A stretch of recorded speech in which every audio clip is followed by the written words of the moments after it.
Hello and welcome. Today we're diving into an idea that reframes one of the world's oldest philosophies. We're going to look at it not as a religion, but as a truly practical education for living a happier, more fulfilling life. So, when I say the word Buddhism, what's the first thing that pops into your head? For a lot of people, it's probably images of temples, maybe some incense, prayers for blessings and good fortune. But what if that's just a tiny piece of the puzzle, and maybe even, according to our source, a slightly distorted one? The material we're looking at makes this really powerful point right from the get-go. It says that the founder, Buddha Shakyamuni, wasn't a deity to be worshipped. Nope, he was an educator, a teacher, who wanted to share a deep, fundamental understanding of life with everyone. And that leads us to the core concept of this whole approach, that real, authentic Buddhism is first and foremost in education. Think of it like a field of study focused on learning about ourselves and the world around us, with the goal of waking up that wisdom we all already have inside. And what's on the syllabus for this education? Well, it's all about learning to see our own thoughts, our words, and our actions, and really understanding the consequences they create. It's a method for looking at everything, the people, the problems, the things in our lives, with total clarity, without all the usual distortions. You know, to really get why this idea of an education feels so different, the source breaks down the 4 forms we usually see today. It says the original education is actually pretty rare now. What's way more common is religious Buddhism, which is focused on worship, philosophical Buddhism, which is more of an academic thing, and even some modern, what it calls deviant forms. So that really puts things into perspective. Okay, so if it's an education, what problem is it actually trying to solve? Well, the entire curriculum is designed to address something we all experience, suffering.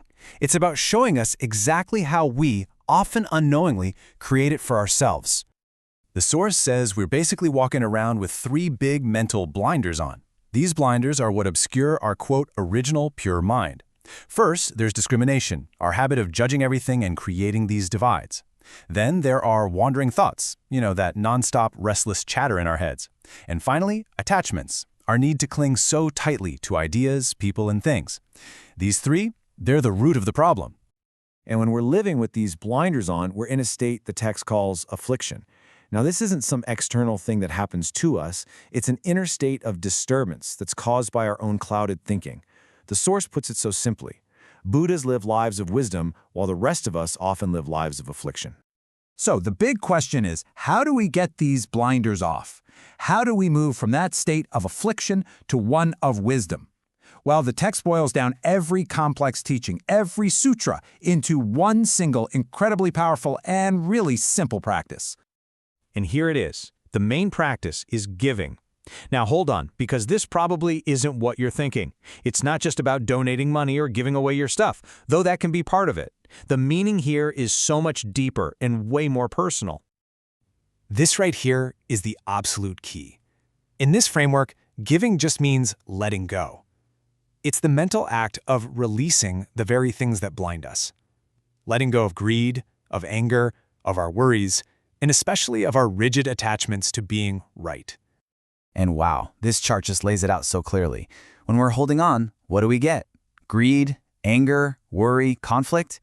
But when we practice letting go, the source says we get purity of mind, peace, and real harmony with other people. It's a direct cause and effect. And here's the best part. This is not some abstract idea that you need a monastery to practice. The whole point of this art of living is to weave these principles right into the fabric of your normal, everyday life.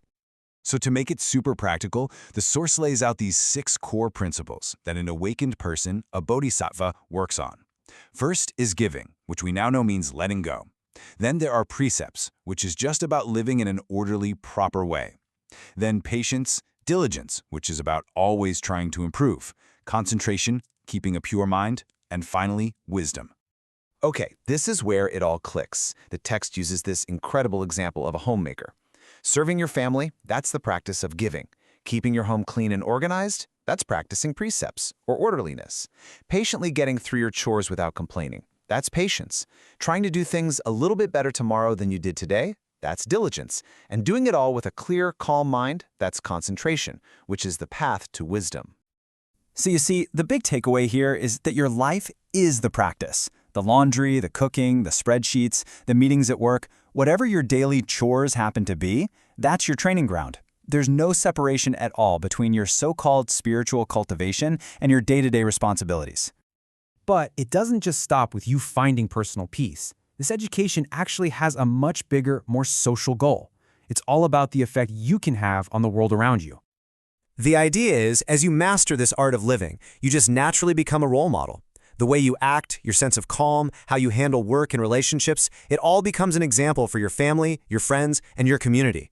You don't have to preach a thing. Your life itself becomes the teaching. And the author really paints this beautiful picture of what that looks like. When these principles are really put into practice, the family becomes a source of true contentment and happiness, and that feeling just radiates outward. So after all of this, the whole thing really comes back to us, doesn't it? If doing the dishes can be a path to wisdom, if helping a coworker is the practice of letting go, then every single thing we do has the potential to transform us. The final question isn't about some ancient philosophy. It's about right here, right now, what is your art of living?